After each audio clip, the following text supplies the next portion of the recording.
YouTube, what does it do? What it do? It's your favorite security guard, baby. It's your boy Black Atheist. What's up with you? How you doing?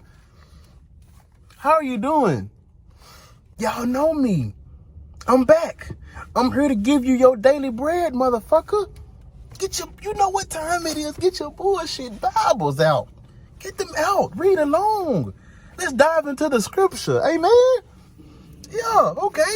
I ain't gonna waste too much of y'all time with my rambling. We're gonna get straight into the video. Genesis chapter 13. Now, when we last left off, Abram and his wife slash sister slash wife, because there was a lot of incest going on, they had just left Egypt after getting Pharaoh punished by God for lying to him like that was his sister, which it probably is, because there was a lot of incest going on. But that's neither here nor there. Genesis chapter 13, it says Abram inherits Canaan, right? So right there in the title, I want y'all to understand this. Now, I ain't read a word. Right there in the title of this chapter, it says Abram inherits Canaan. That means the reward for lying to Pharaoh from God was Canaan. Abram inherits Canaan after lying to Pharaoh. This is what God rewards liars. So I thought lying, stealing, and cheating was a sin, y'all. You telling me right after lying to Pharaoh about his wife being his sister, it says Abram inherits Canaan. God blesses him with land, y'all, after lying. But I thought lying was a sin. And I thought the wages of sin were death, right? I thought God didn't like liars. Yet he's giving a liar land. He's giving a liar Canaan. Abram inherits Canaan right after lying. Y'all follow with me? Let's come on. Let me give you the work, boy. I ain't read a word yet. I'm giving you this work. Let's continue. It says, verse 1, it says, then Abram went up from Egypt, he and his wife slash sister slash wife, and all that he had. It says, and Lot with him. Lot is his nephew, I think. And it says, they went to the south. Abram was very rich in livestock, in silver, and in gold. Right? Abram was very rich in livestock, in silver, and in gold. I wonder, where did he get that from? Did God bless him with those things? Right? Does he thank God for those things? What did he have to do to receive blessings from God? Right? If he's rich in livestock, in silver, and in gold, what did he do to get those riches? Right? Did God bless him with that, y'all? You know where I'm going with this. If God blessed this man that just got through lying with livestock, silver, and gold, and I can't get no motherfucking resources from God to feed these kids, and I don't lie. No, I take that back. I do lie, y'all. I'm a human, right? I'm a sinner, right? So I do lie, but I don't lie like this. He lied to a Pharaoh and told Pharaoh that his wife was his sister, which it probably is. But I'm saying this is larger scale than me lying about not taking out the trash and shit like that, right? Yet he's been blessed, because okay, they believe all good things come from God, right? That means God has blessed him with livestock, silver, and gold. I want some, right? Can I get some so I can feed these motherfucking kids? If you give me all the money in the world, I'm in the world hunger the first day. Can I get it, God? Can I get what he got, Yahweh? Right? Am I being too picky, y'all? Am I being petty? Or is that a valid statement I just said, right? I want what he gave Abram. Abram is a liar. Abram is a con man. I want the same shit he got. Right? If all sin is equal, that means my sins are equal to his sins, yet he has livestock, silver, and gold. Where's mine? Right? Did he have to work for that? Or did God bless him with that? I want a blessing too. Let's keep going. I ain't gonna waste too much time on that. Let's keep going. It says, and he went on his journey from the south as far as Bethel to the place where his tent had been at the beginning, between Bethel and A. Okay, it says, now listen to this. It says, to the place of the altar which he had made there at first. And there Abram called on the name of the Lord. Now we see again that God is obsessed with his creation, building altars and calling on his name as if he's not already there. I thought God was everywhere.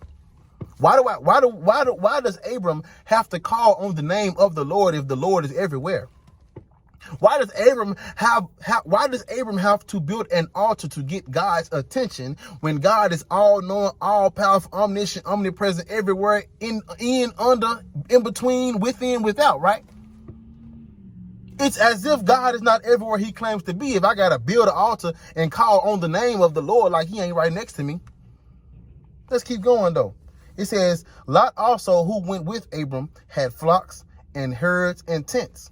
It says, now the land was not able to support them, that they might dwell together. Let me say that again. It says, now the land was not able to support them, that they might dwell together. So Abram and his riches couldn't coexist with Lot and his riches.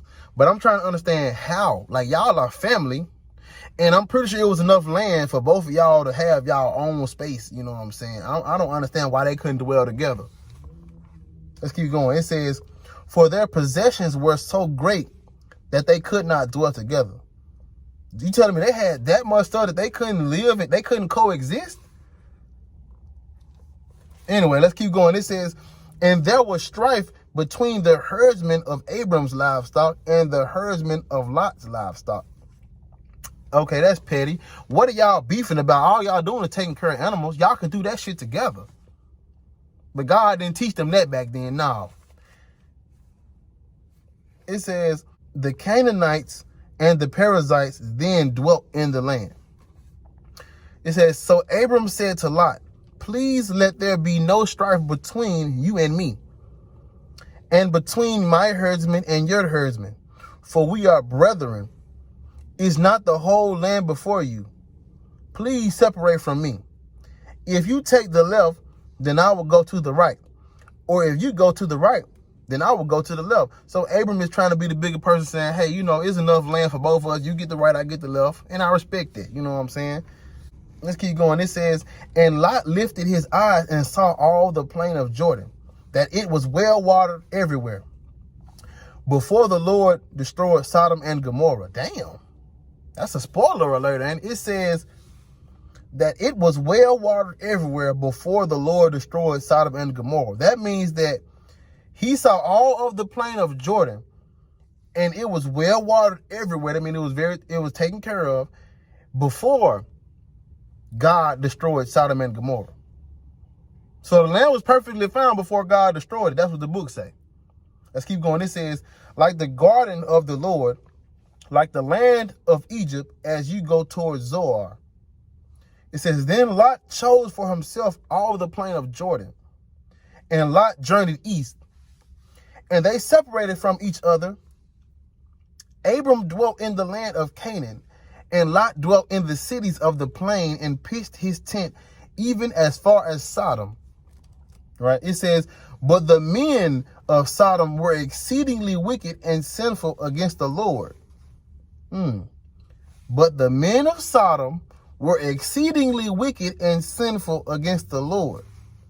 Now, my thing is, they were exceedingly wicked and sinful against a God who just got done drowning everyone and who just punished Pharaoh for a lie that Abram told. I wonder what they did that was worse than that, God.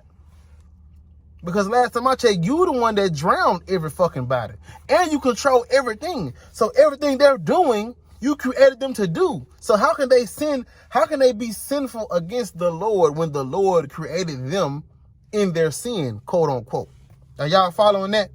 Did that go over your head? It says, and the Lord said to Abram, after Lot had separated from him. So once Lot left, God started speaking to Abram. It says, this is what God told Abram. It says, lift your eyes now and look from the place where you are, northward, southward, eastward, and westward. For all the land which you see, I give to you and your descendants forever. Stop right there. Now y'all see, now this is what I'm talking about. Throughout the book, God is blessing motherfuckers who clearly don't deserve it. And God is blessing motherfuckers and not blessing us. I want exactly what he gave Abram, because Abram didn't do anything good to do it. Abram didn't do anything good to deserve that, and he is a liar. So if you gonna reward motherfuckers that sin against you, I want some too. Give me some land and give me some riches, some livestock, some gold, some silver. I need all that. I need me. Give me me so I can feed these motherfucking kids. Right? Because this is proof that God picks favorites. I say this in every video. Why would I want to worship a God that picks favorites, y'all? Because if he gonna do this for Abram, it says, for all the land which you see, I give to you and your descendants forever. God has promised him something forever, and I can't get a little piece of that. I'm not, like I said in the other video, I'm not asking for no tribe. I'm not asking for no land. I'm not asking for no city, no country. I don't even want to be king, motherfucker. Right? I just want you to give me the resources to feed these motherfucking kids. That's all I'm asking for. Well, that's all. If I was to pray, that's all I would pray for, baby. So why you can't give it to me? I feel like what I'm asking for is less than what you gave him. So why you won't give it to me? Am I taking it out of context, y'all? It says God has. Let me read it. They gonna say I'm taking it out of context, y'all. So I'm gonna read it again. It says, for all the land which you see, I give to you and your descendants forever. It didn't say he had to jump through some hoops. He didn't have to down no cross to get it. He didn't have to sacrifice no lamb to get it. He didn't have to walk on no water to get it. He didn't have to do anything good to receive this. God just up and said, hey, I'm going to give you some shit forever. So I don't want to hear all this. Faith without work is dead and I got to do this and that. No, motherfucker. I want what he got. He didn't deserve it. He didn't do nothing to get it. I want the same shit. You give me what I need to feed these motherfucking kids, we be cool. That's my favorite example, but y'all get my point. You know what I mean. Cancer, starvation, murder, rape, genocide, all of it. I just like to go to the hunger example because that's just easy for me to, you know what I'm saying, throw out there. So I'm not focusing just on that, but I'm saying that's my favorite go-to example when I'm talking about this.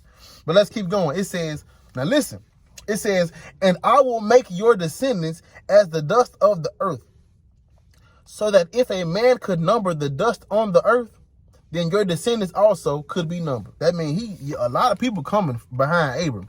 His bloodline about to be long.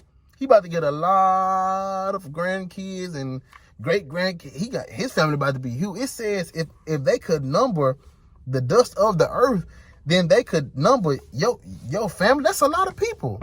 Can we count the motherfucking dust on these? Y'all know how long that's gonna take. That's gonna take a millennia to do that.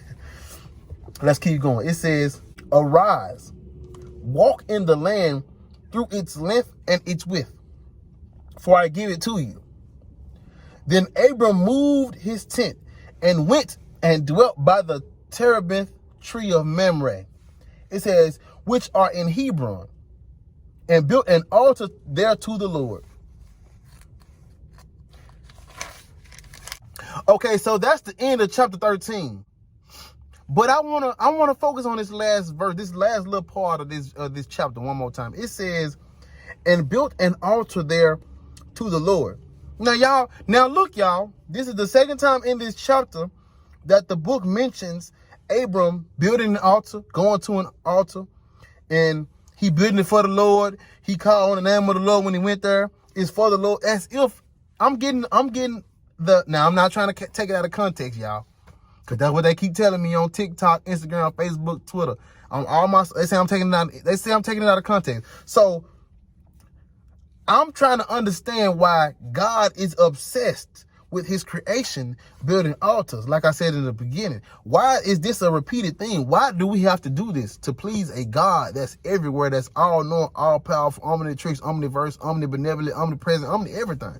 Why do we have to build shit and call on his name as if he's not right there next to me? Does that not contradict to say that God is everywhere, yet we have to build an altar and call on his name for him to answer us? Are these the gymnastics and these the hoops that I have to go through to get God to answer my prayers? I don't understand why a God that's all powerful wants this. You are the creator of the universe. Why do you need your creation to build an altar for you? Right? Why do we have to praise you? Why do we have to worship you? Why? I don't understand that. You created us. We didn't ask you to create us. You chose to put the fruit and the tree in the Garden of Eden. We didn't ask you to do that. You chose to sacrifice yourself to serve as a loophole for rules you created. We didn't ask you to do that. So what are we building altars and calling on your name and thanking them? What are we praising you for when everything that has happened is something that you want to happen? Right? That's like me going to my favorite convenience store, buying my favorite product, going home and wanting everybody in the house to worship me and praise me for the shit I bought. That's ridiculous. That doesn't make sense. When we talk about this logically and we give real world examples of what God is doing, it makes no sense. I want to know why that is, y'all. Why do y'all think when we use these scenarios in real world time and logical situations, it doesn't make sense? Yet when the Bible speaks of it, everybody go along with the shit like it just whatever God say. No, this is crap. This doesn't make sense, and I don't understand this. I'm not taking this out of context because the Bible says he built an altar to the Lord. The Bible said he went to the altar. The Bible said he went to the altar and called on the name of the Lord. So how am I taking it out of context when I don't understand why God is obsessed with this? If this is what he wants, this is what pleases him, right? This is what he wants his creation to do. I don't understand why. That's not me taking it out of context. That's me reading the book, understand that the book doesn't make sense, and that somebody needs to explain this shit better. But I ain't gonna go too long. That's the end of the video. Thank y'all for rocking with me. We going up. We on the road to 1K. If you not subscribed, subscribe. If you are subscribed, share my shit, man. Y'all know these folks don't want me on this platform. Y'all know they don't want me to get this word out, this news, this gospel. So everybody who's sharing my shit, liking my shit, comment. I appreciate y'all, man. Black Atheist Rant, man. I'm out.